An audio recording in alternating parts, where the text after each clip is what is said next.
400 meters, the first round for men. Ja'Cory Patterson, the U.S. champion who has been in sensational form. He led qualifying with a sub-44 performance, 43.90.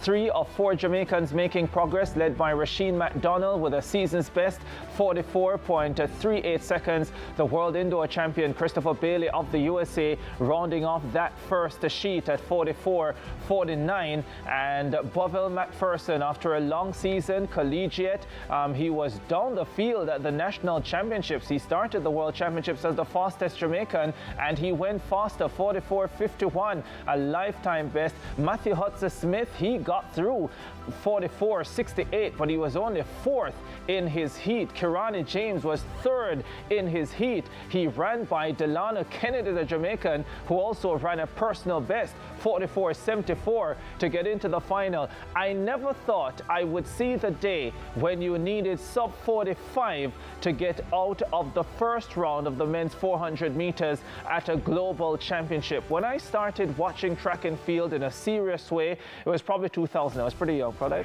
8, 9, 10, something there. I don't quite remember. You don't remember the age? I just can't count. But yeah, the Gregory Horton ran 44.9 to win the Olympic bronze medal in 2000. And 25 years later, if you don't run 44.9, you don't get to the semi-final round. It was ridiculously impressive, Bruce. All right, so Ricardo Chambers is sharp as a razor and doesn't make many mistakes ever.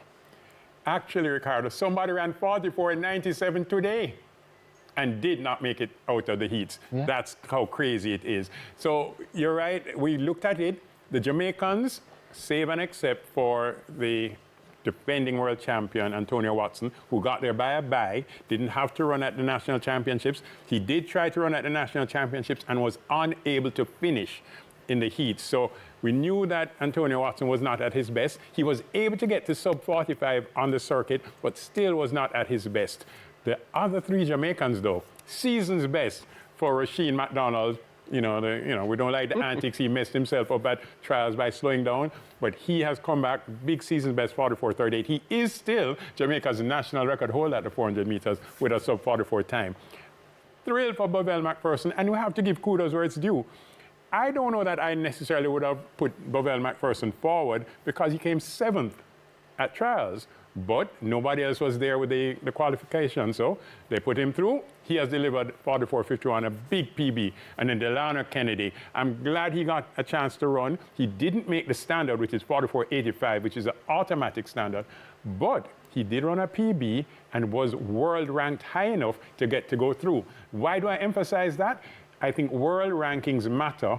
And there are some people who have said to me, you know what, if you don't make the automatic standard, don't send them to the world champs. I so disagree. If you make it by world rankings go, because he has now run a big 44 PB and is now going through to the semifinals. 3 Jamaicans, 3 different semifinals, I think is looking good. Yeah, and the simple fact is there are a few ways to qualify, and world ranking is one of them. It should not be looked at any less than making the automatic standard, because you have done what is required to get a qualification to go to a global championship. I want to say something quickly on Bovell McPherson. One of the reasons I am so happy for Bovell McPherson, we don't like to remember what happened with the 4x4 in 2024 when we didn't qualify for the Olympic Games, and we had debates left, right, and center about some of the athletes who didn't turn up to run that at the national championships. Bovell McPherson was one of those athletes who did turn up, who did run. He ran his heart out, and he was extremely disappointed not to make the qualifying time and for the team to go. This year as well, he went to the Bahamas to run the mixed 4x4, sorry, not the Bahamas, to the NACAC Championships to run the mixed 4x4 to try and get, it was in the Bahamas, to try and get Jamaica a faster time to put them in a better position to qualify, and ran pretty well. I think he split 44.7, so it's great to see that he was given the opportunity to compete on the global stage, and he's grabbed it. I think it's wonderful. Yeah, it's wonderful, and I'm happy that it unfolded the way that it did. I mean, getting up 4 o'clock in the morning to watch races, I mean, the last thing you want is a kiss my teeth moment. I mean, like everybody go out there and just, do foolishness. They really performed this morning. They lifted our spirits and made us had a great day. I mean, it started well and it ended well for us. And it's good to see that the 400-meter athletes are rounding into shape at the national championship, at the World Championships, which is the last meet, and it's supposed to be like that. You're supposed to get better, and your best should be right at this major championships. At some point, we're going to have that discussion as to whether the World Championships should be the last meet of the year. I know Warren Ware does not think it should be the last meet of the year, but we're not going to have that debate today. Warren, were you as concerned about what the 400 men would deliver as many of the fans? I was definitely concerned, as you noticed, they weren't even in a medal prediction for the 4x4. And I think this now draws more attention to predicting them for a 4x4 medal, because we saw all three, apart from the defending champion, came out here and give it their all. We saw season's best and we saw two personal best. And once the athletes come out and produce their best on the day, we have to commend them. And I must say, I told everyone before that the 400 meter at the championship is so stuck because everybody's running fast and everybody's running such close time. And it will take close to your best, season's best and personal best to get to the next round. And I must commend the boys for that. On to the next. Let's see if they can do it again, because it will take something special to bring them to the finals. Yeah, and of course repeatability is important, which is what Warren is speaking to, and it's really hot from what we understand in Tokyo. Quick comment on the defending world champion, Antonio Watson. He seemed to be rounding into shape, but didn't get it right today. And he said in an interview that he's in the shape of his life, but it just didn't go his way. Warren, can you explain that to us, if any at all? All right, so as someone who runs a longer event, a lot of people would not see the 200 as a longer event, but in the 200 meter and upwards, you can feel very, very good. But there's one thing the viewers, I tell you, is important: being race sharp. If you don't run and compete, you can be as fit as you want, but you probably just won't get it. And I think what Antonio is lacking is races. And I think what actually helped Rashid McDonald is him not having the standard forced him to go out there and run more on the circuit. And he got a lot of the rust off. And if anybody know Big Boy, he runs good with rounds. And I think that's what helped Big McDonald. And I think that's what was missing from the defending champion. He was fit, he's good, but he was just not race sharp. A lot of bitter rust, and he did not compete as much as he competed the year when he won the medal. All right, Antonio Watson sought to explain what happened this morning. Defending champion, not advancing from the heat, looked very tough out there for you this evening, but tell me how it was for you. It was just things out of my control. I've been in the best shape coming to this championship, but unfortunately, God has other plans for me, and I guess this is not one of them. I mean, he didn't get out hard, and throughout the entire race, I mean, he didn't seem to really get out of second gear. Is it a psychological thing more so than physical for you right now? Nah, I've passed the psychological stage from national trials. As I said, I'm in the best shape of my life, but as you know, track and field comes with its obstacle, and I just ran into one of them this evening. Yeah, Antonio Watson there, the world champion in 2023, not getting out of the first round this time around. Yeah, so Warren hit it on the head. He was hurt earlier, and when you lose a lot of your sharpness early season and background work, it's really tough to catch up, especially in the race like the 400 meters, which is rounds and rounds and rounds, and each round takes its toll. Every one of the Jamaican athletes, and in fact a number of the other athletes who did very well, all of them seem to go out hard. I didn't see a lot of people finishing fast because they all kind of put the first 200 meters out there. And a lot of them at the end of the race were down on the track. You'd say in the heats and you're lying flat on your back and breathing hard.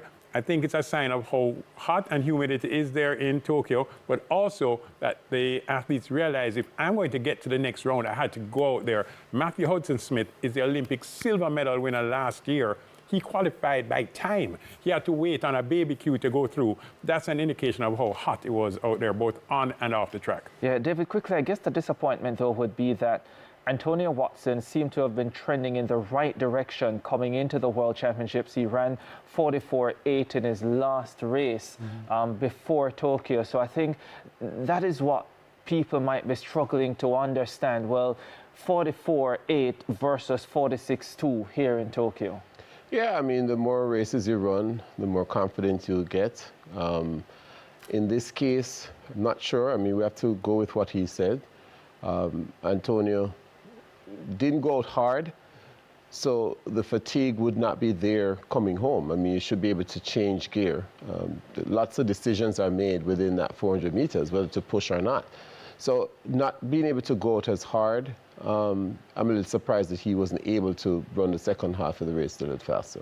Yeah, we have to race through a few of these events now. The women's 400 meters qualifying also took place this morning. 3 Jamaicans there. Nikisha Price, who went sub-50 in her qualifying round. Stacey Ann Williams, who ran a big personal best, sub-50 as well, 49.59. I hope I got that right. You got it yes, right. Bruce says I got it right, so I definitely got it right. And Dejanay Oakley at 51.07 got through, finishing 3rd in her heat as well. Quick comment from all the analysts on the women's 400 meters. We're starting with you, Bruce. All right, very excited for the ladies, especially obviously Stacey Ann Williams, formerly of St. Elizabeth Technical High School. Her PB has been 50.00 for so long. And I'm telling you, as an athlete, Warren, 1979 must have been sweeter than 1984. We love breaking barriers. And so I'm super thrilled for Stacey Ann Williams. 49.59, and what a way to break the 50-second barrier. So she actually qualified with the 3rd fastest time. Let's not, put anything in the bank on that so far. Nikisha Price, we expected a lot from her last year. She did well to get below 50 again. And then Dejanay Oakley at the end of our very long collegiate season at 51.07. So not super excited about that. But what I would say is that the women's 4x4, I think, gives us a lot more encouragement than necessarily the men. Warren, when we talk off air, I'm going to ask you, we need a 4th leg. I don't know that Antonio Watson is going to be the 4th leg on our men's 4x4. And our 3 men who are gone through to the semis, they don't race again until Tuesday. They're going to be putting all out on the track. Well, Zandrian Barnes is there, and I consider him to be a little bit of a relay beast. There is also Javon Powell, who is a quality relay runner, and they did pretty well in the mixed 4x4. It was rated a 53.9 leg on the women's side that I think really let us down there. 59. So there are a few options. David Riley, quick comment on the women in the 400. Very good. I liked what I saw this morning. Very aggressive run by the ladies, and it's very encouraging. It's good that they've been able to run. I mean, Stacey breaking the 50 seconds. That is very encouraging.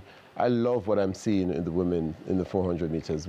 It's been a while since we're looking like this, and I love the prospects for the 4x4. And by the way, quick question, did you see your gold medalist yet? Because this is supposed to be one of the events of the championship, Salvo versus Sydney McLaughlin Leveroni, and the reigning world and Olympic champion, my lady Paulino. Yeah, I mean, Sydney looks very good. And let's see what happens. She looks like it's going to be hard to beat her. Yeah, Nikisha Price is who we're looking at here, ran a very fast first 300 meters, and to me looked like she still had a lot in reserve coming home. Warren, very quickly, your thoughts on the women's 400 in qualifying? First, I must say, on a Sunday morning, you definitely want to wake up to some good news, good food, dinner being prepared, breakfast ready, and some lovely times coming out of Tokyo. And I think every Jamaican are pleased. We got some good times from the men, and we got some excellent times from the female. I must say congrats to Stacey Williams, as Bruce says, finally breaking that 50 point. Going 49, and you want to do it at the championship, and you want to do it at the right time. And I think she's gearing up in good form. Nikisha Price come out there and she did something very, very well.